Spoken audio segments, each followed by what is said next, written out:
Good morning, student. I am Rajendra Simori from the Gnan Manjari Vidyapith Moa.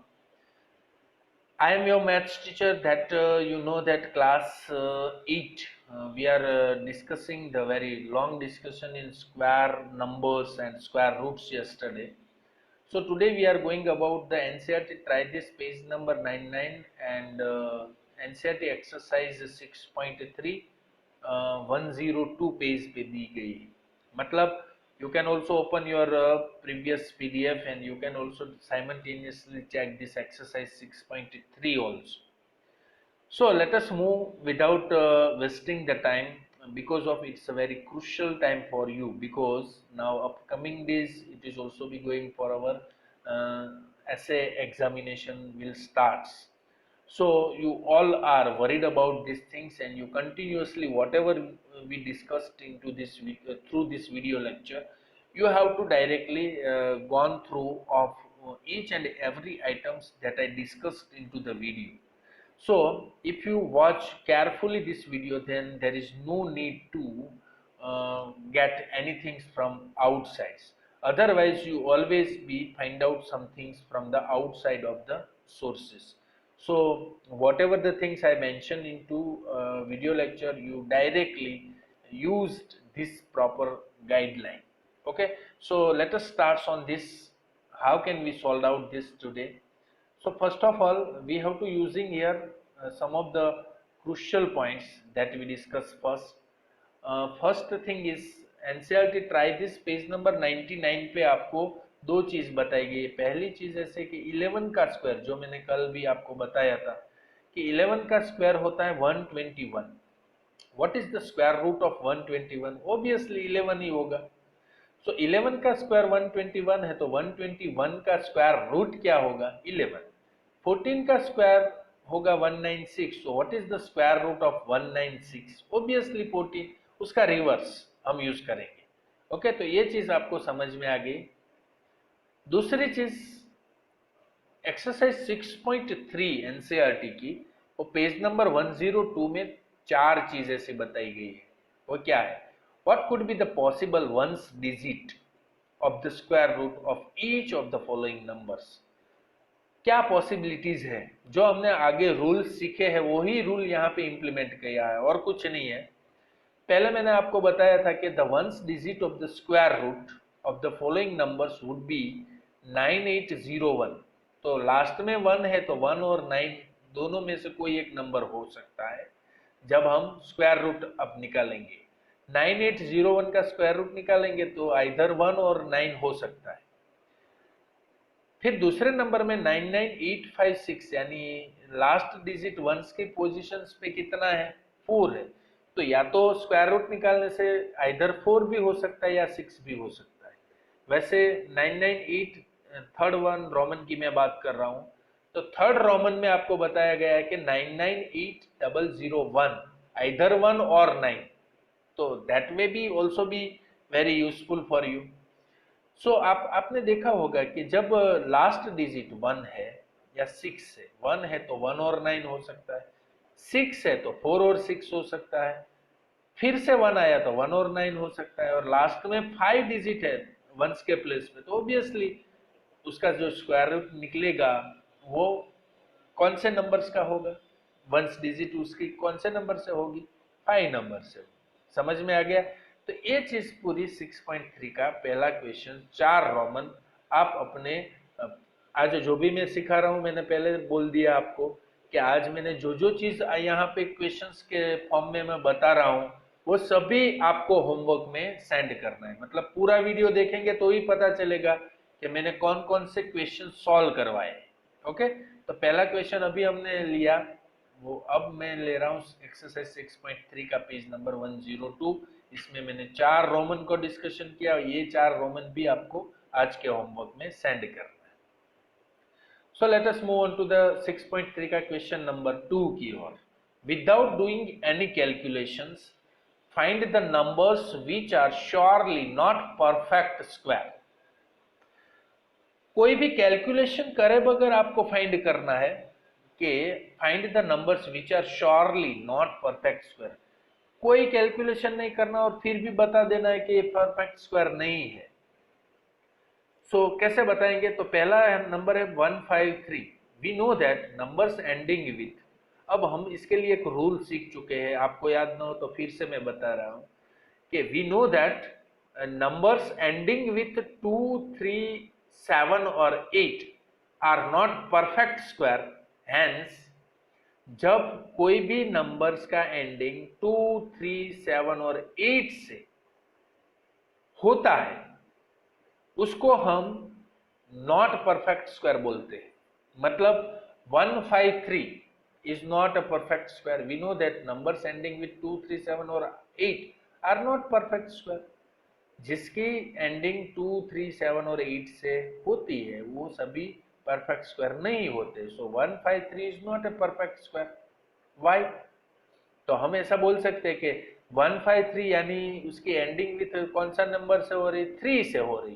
तो 2, 3, 7 और 8 यदि आपको कोई भी नंबर्स में लास्ट में यदि 2, 3, 7 और 8 नंबर की डिजिट दिख जाए तो आप कह सकते हैं कि it is not a perfect square, जिसमें आपको कैलकुलेशन करने की भी जरूरत नहीं है। 153 आपने देखा कि 3 है लास्ट में तो वो परफेक्ट स्क्वायर नहीं है। 257 है तो 7 भी है लास्ट में तो वो परफेक्ट स्क्वायर नहीं है। 408 it is also not a perfect square. 441 यानी 1 आया, यानी 2, 3, 7 और 8 से अलग डिजिट आपको दिखाई दी, मतलब ये परफेक्ट स्क्वायर है। समझ में आ गया ना? So 441 out of this all four, only 441 is a perfect square. Remains are not a perfect square. समझ में आ गया? तो इसके लिए आपको एक ही रूल याद रखना है कि जिसकी लास्ट एंडिंग विथ द 2, 3, 7 और 8 से होता है वो नॉट परफेक्ट स्क्वायर ही होगा। Okay, so let us move on to the another points. 6.3 का क्वेश्चन नंबर 3 हम यहाँ पे सॉल्व कर लेते हैं कि find the square root of 100 and 169 by the method of repeated subtraction, जो मैंने यस्टरडे के लेक्चर में डिस्कस किया था और आप अपनी सप्लीमेंट्री बुक में भी आप देख सकते हो कि repeated method of the repeated subtraction का यूज करके 100 and 169 का आप स्क्वायर रूट निकालो। तो पहले 100 को कैसे निकालते? 100 में से पहले 1 को हम सब्ट्रैक्ट करेंगे तो कितना बचता है? 99। 99 में से मैंने आपको कल बोला था ना कि 1, 3, 5, 7, 9, 11, 13, 15, 19 तक आपको कब तक ये ऑड नंबर्स को सब्ट्रैक्ट करते जाना है? जब तक ये पूरी वैल्यू 0 ना हो जाए। तो पहले छोटे नंबर से आपको स्टार्ट करना है। पहले 100 में से पहला ऑड नंबर -1 उसको हम निकालेंगे। 100 - 1 दैट्स व्हाई वी गेट 99। 99 में से अब 1 के बाद कौन सा नंबर आता है? 3। 1, 3, 5, 7, 9, 11, 13, 15 ऐसे हमको आगे बढ़ना है जब तक हमारी वैल्यू 0 ना हो जाए, तब तक हमें सब्ट्रैक्शन करता रहना है। वेरी इजी है। It is called the repeated subtraction method. तो हमें क्या मिला? 0 मिल गया। अब आप देख सकते हैं कि we reach the 0 in 10 steps. कितने स्टेप्स हुए? 1, 2, 3 आप गिन सकते हो। पहले मैंने 1 को सब्ट्रैक्ट किया, फिर 3 को, फिर 5 को, फिर 7 को, फिर 9 को, ऐसे आप गिन लो। 1, 2, 3, 4, 5, 6, 7, 8, 9 एंड 10। तो टोटल हमने 10 सब्ट्रैक्शन किए, वो 10 सब्ट्रैक्शन के स्टेप्स हुए। तो इसका मतलब ऐसा हुआ कि 100 का स्क्वायर रूट 10। जितने स्टेप्स से आपको 0 मिला वो स्टेप्स यदि आप कैलकुलेट कर लो तो आपको सीधा स्क्वायर रूट मिल जाता है।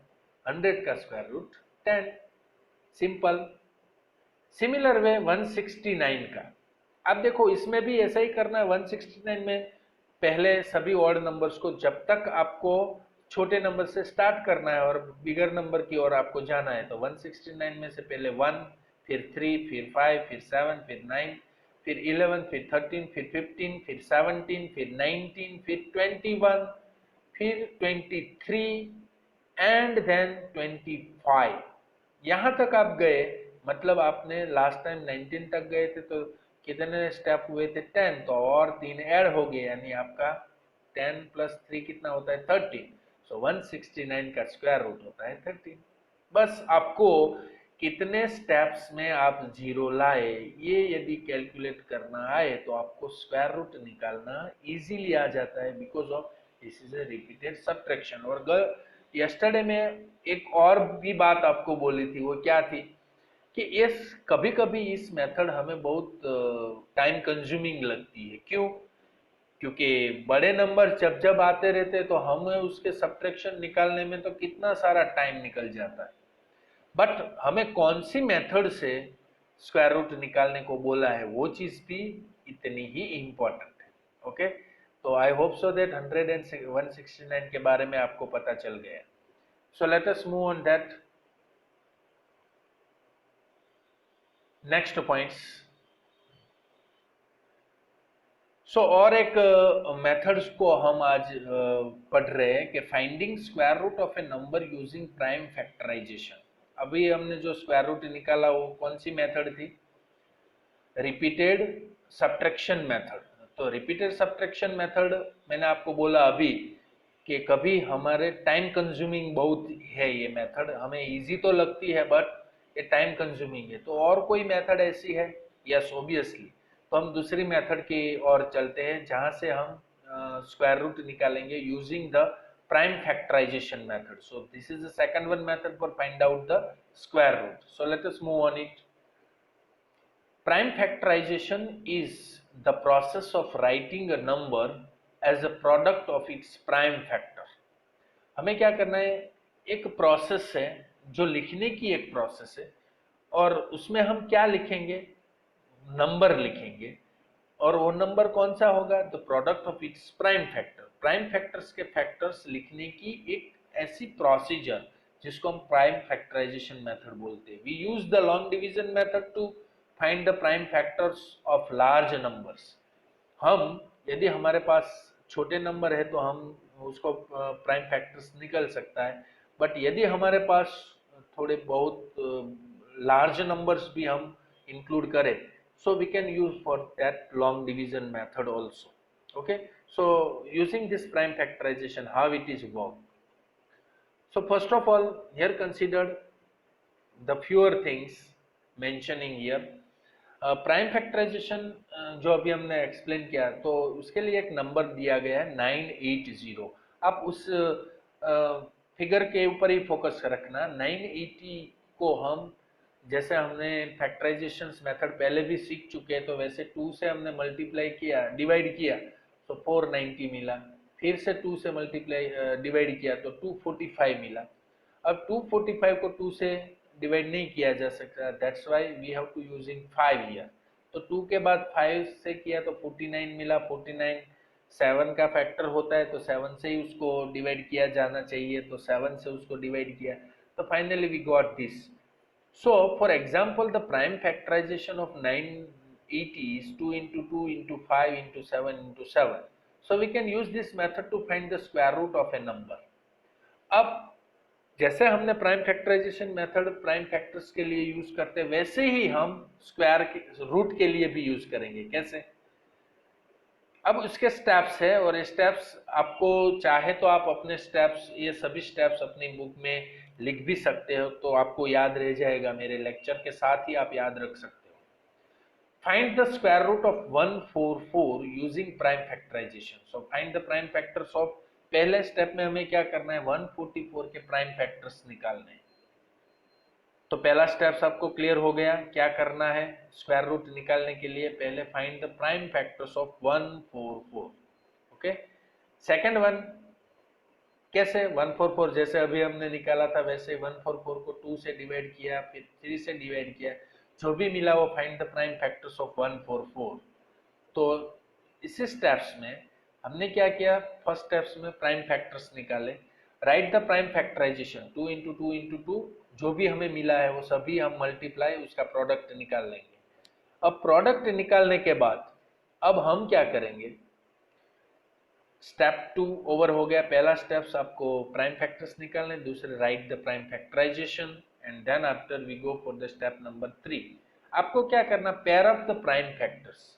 जो है उसकी आपको पेयर बना लेनी है। मतलब 144 में आप देखो तो 2 इंटू टू इसकी एक पेयर बन गई, फिर से दो 2 इंटू टू इसकी भी एक पेयर बन गई, 3 इंटू थ्री इसकी भी पेयर बन गई, यानी 2 की एक पेयर बनी, यानी 2 रेस टू 2, फिर 2 raise to 2 and 3 raise to 2। जितनी पेयर हो सके उतनी पेयर आपको बनाना है। सिंगल वन नंबर बच जाता है तो उसको हमें टच नहीं करना है। सो स्टेप नंबर 4 में आप देखेंगे कि 2 इंटू टू इंटू थ्री यानी represent it as a square, क्योंकि 2 इंटू टू इंटू थ्री कितना हुआ, 4, 4 3 12, 12 का स्क्वायर, यानी 12 का स्क्वायर हो गया। ये 144 है वो किसका स्क्वायर है, 12 का स्क्वायर है। तो अभी हमें तो स्क्वायर रूट निकालना है, तो हम क्या करेंगे, find the square root. 144 is equal to हमारे पास क्या है, 12 का स्क्वायर। तो 12 के ऊपर से हम स्क्वायर निकालेंगे तो 144 के ऊपर क्या आ जाएगा, अंडर रूट आ जाएगा। तो अंडर रूट आ गया, इसका मतलब ऐसा हुआ किसी एक साइड से यदि आप स्क्वायर निकाल देते हो तो उसकी रिवर्स साइड होती है वहां पे अंडर रूट लग जाता है। तो यहाँ पे सिमिलर वही हुआ, 12 के ऊपर से 2 निकाला, मतलब क्योंकि हमें तो 12 का स्क्वायर रूट निकालना है, तो 144 का स्क्वायर रूट निकालना है, तो ऑब्वियसली हमें क्या मिलेगा, 12 ही मिलेगा। तो ये आपका आंसर हो गया। सिर्फ आपको वो जो स्क्वायर आता है उसका स्क्वायर रूट में कन्वर्ट करना, और कुछ है ही नहीं।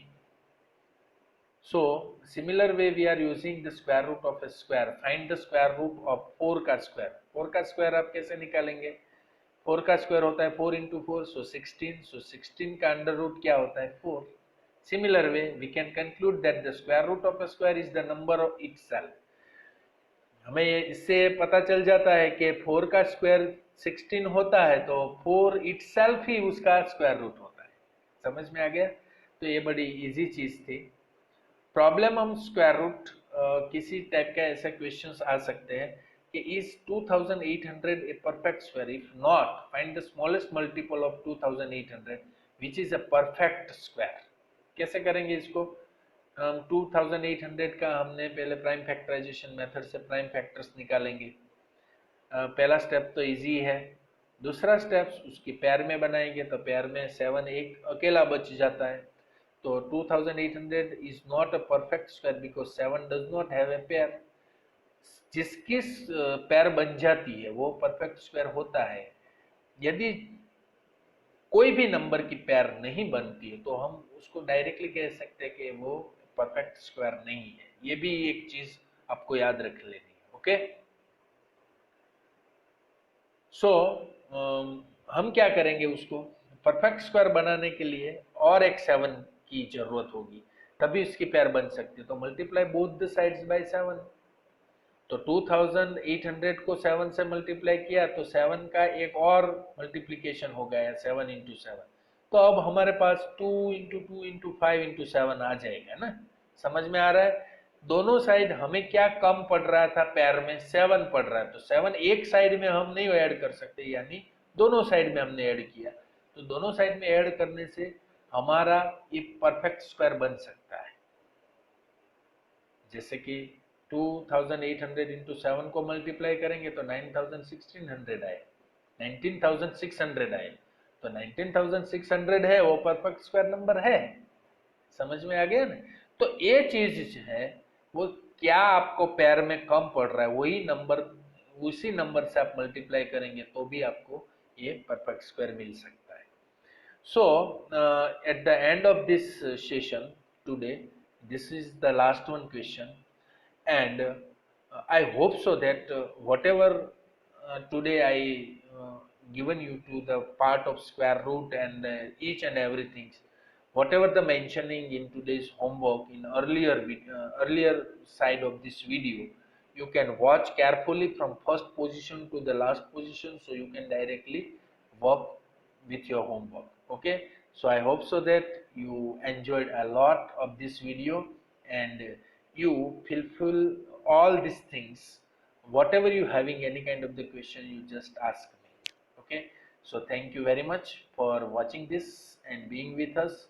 We will meet very soon in next lecture. Thank you very much.